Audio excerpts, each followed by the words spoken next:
یہ اردو ریڈیو قطر FM 107 ہے۔ اب آپ عبید طاہر سے آج کا پہلا نشریہ سماعت کیجیے۔ ابتدا میں پیش خدمت ہیں اس وقت کی اہم سرخیاں۔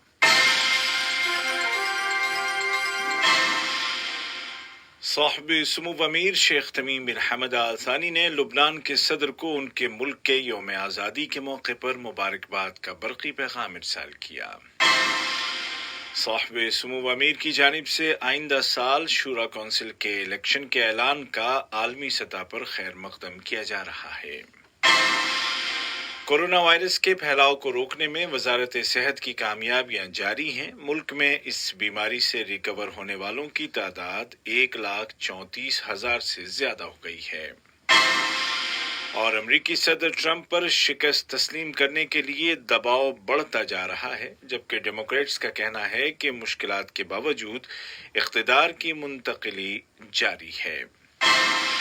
اور اب پیش خدمت ہے آج کا پہلا مفصل نشریہ۔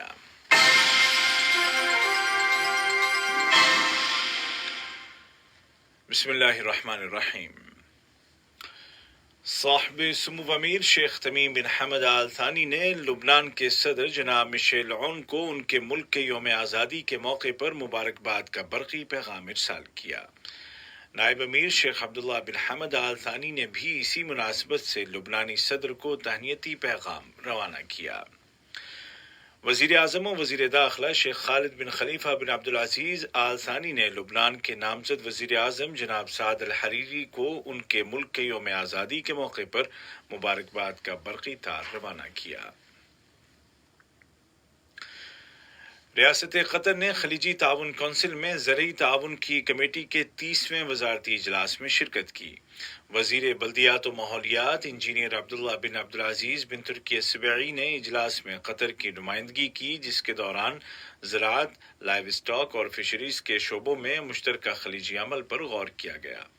اسی طرح GCC کے سیکریٹریٹ کی جانب سے فوڈ سیکیورٹی کے متعلق پیش کردہ پیپر اور کورونا کے بعد مشترکہ خلیجی عمل کو مضبوط کرنے کے وسائل پر تبادلہ خیال کیا گیا۔ یہ اجلاس ویڈیو کانفرنسنگ ٹیکنالوجی کے ذریعے منعقد کیا گیا۔ وزیر تجارت و صنعت جناب علی بن احمد الکواری نے خلیجی تعاون کونسل کے وزرائے تجارت کے اجلاس میں شرکت کی۔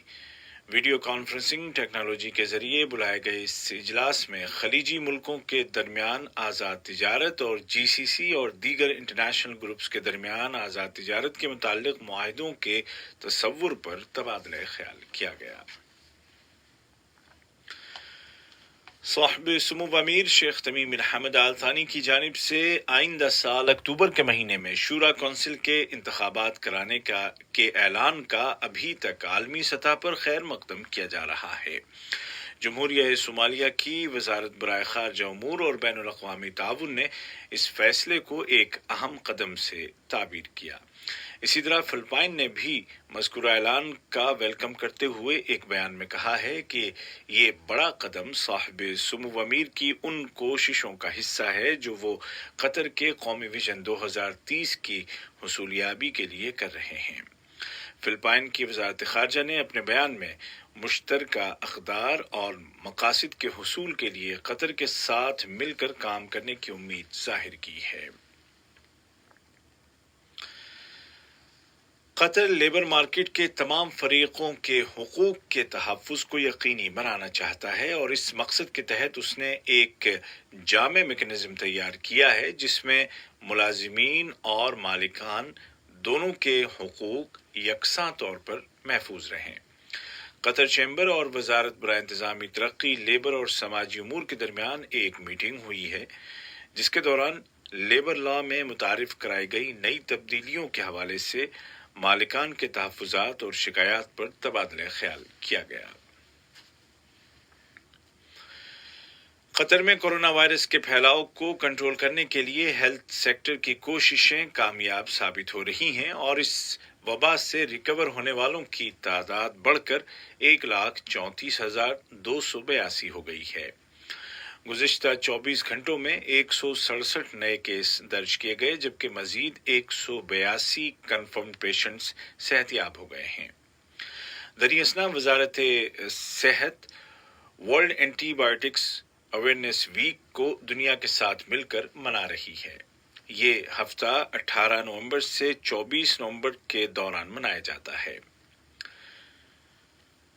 کووڈ 19 کو عالمی سطح پر کنٹرول کرنے کے لیے بھی قطر کی کوششیں جاری ہیں، اور اس ضمن میں قطری ہلال احمر نے اعلان کیا ہے کہ اس نے جمہوریہ کوسوو میں کووڈ 19 کا مقابلہ کرنے کے لیے ایک چیریٹی پروجیکٹ مکمل کر لیا ہے، جس کے تحت اس وبا سے متاثر ہونے والے 270 خاندانوں کو ضروری امداد فراہم کی گئی۔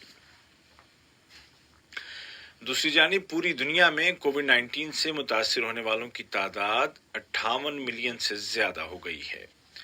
امریکی صدر ٹرمپ کی انتظامیہ میں کورونا ویکسین اور اس کی تقسیم پر کام کرنے والی ٹیم کے سربراہ منصف السلاوی نے توقع ظاہر کی ہے کہ جلد ہی اس ویکسین کا استعمال شروع کر دیا جائے گا۔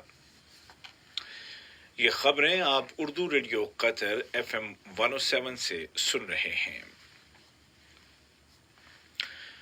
لبنان کے صدر جناب مشیل عون نے کہا ہے کہ ان کا ملک اپنے حقوق سے ذرہ بھر دستبردار نہیں ہوگا اور اپنی پوری سرحدوں کی حفاظت کرے گا اور ایسے کسی منصوبے پر دستخط نہیں کرے گا جو اس کے مفاد میں نہ ہو۔ لبنانی صدر نے یہ بات ملک کے 77ویں یوم آزادی کے موقع پر قوم کے نام اپنے خطاب میں کہی۔ واضح رہے کہ لبنان میں سیاسی عدم استحکام کی وجہ سے ملک کو شدید معاشی اور مالیاتی بحران کا سامنا ہے، جس کی ماضی میں کوئی مثال نہیں ملتی۔ ایتھوپیا کے فوجی ذرائع نے کہا ہے کہ وفاقی فوج ٹگرائی نامی صوبے کے دارالحکومت میکیلی کی طرف بڑھ رہی ہے۔ دریاسنا وزیر اعظم ابی احمد نے مذکورہ صوبے کو ہتھیار ڈالنے کے لیے 72 گھنٹوں کی مہلت دی ہے۔ اسی دوران میں بین الاقوامی رپورٹوں میں خبردار کیا گیا ہے کہ یہ تنازع ایک طویل المیعاد جنگ میں تبدیل ہو سکتا ہے، جس سے خطے کے استحکام کو خطرہ لاحق ہے۔ اسرائیل کے وزیر اعظم بنیامین نتنیاہو نے امریکہ کے نومنتخب صدر جو بائیڈن سے مطالبہ کیا ہے کہ وہ ایران کے ساتھ کیے گئے ایٹمی معاہدے میں دوبارہ شامل نہ ہوں۔ جو بائیڈن کے نام اپنے پیغام میں نتنیاہو نے ان کو ابھارا کہ وہ ایران کو ایٹمی ہتھیاروں کے حصول سے روکیں۔ نومنتخب امریکی صدر جو بائیڈن کی جانب سے وائٹ ہاؤس کے اعلیٰ اہلکار کے منصب کے لیے نامزد کیے گئے مسٹر رون کلین نے کہا ہے کہ ٹرمپ انتظامیہ کی جانب سے رکاوٹوں کے باوجود اقتدار کی منتقلی ریکارڈ تیزی کے ساتھ جاری ہے۔ دوسری جانب پینسلوانیا کی وفاقی عدالت میں ٹرمپ کی انتخابی ٹیم کی شکست کے بعد صدر پر ان کے ریپبلکن ساتھیوں کی جانب سے ہی یہ دباؤ بڑھتا جا رہا ہے کہ وہ شکست کو تسلیم کر لیں اور انتخابات کے رزلٹ کو تبدیل کرنے کی کوششوں سے باز آ جائیں۔ آج کا پہلا نشریہ ختم ہونے سے قبل اس وقت کی اہم سرخیاں ایک مرتبہ پھر سن لیجیے۔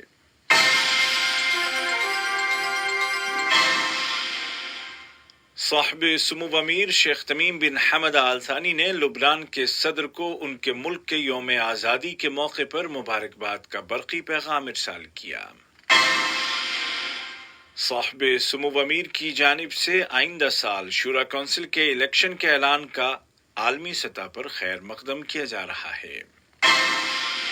کورونا وائرس کے پھیلاؤ کو روکنے میں وزارت صحت کی کامیابیاں جاری ہیں۔ ملک میں اس وبا سے ریکور ہونے والوں کی تعداد 1,34,000 سے زیادہ ہو گئی ہے، اور امریکی صدر ٹرمپ پر شکست کو تسلیم کرنے کے لیے دباؤ بڑھتا جا رہا ہے، جبکہ ڈیموکریٹس کا کہنا ہے کہ مشکلات کے باوجود اقتدار کی منتقلی کا سلسلہ جاری ہے۔ اردو ریڈیو قطر FM 107 سے آج کا پہلا مفصل نشریہ اپنے اختتام کو پہنچا۔ ہمارا دوسرا نیوز بلیٹن شام ٹھیک 7:30 بجے پیش کیا جائے گا۔ آج کے اس بلیٹن کو آپ تک پہنچانے میں ہماری تکنیکی معاونت کی خالد المری نے۔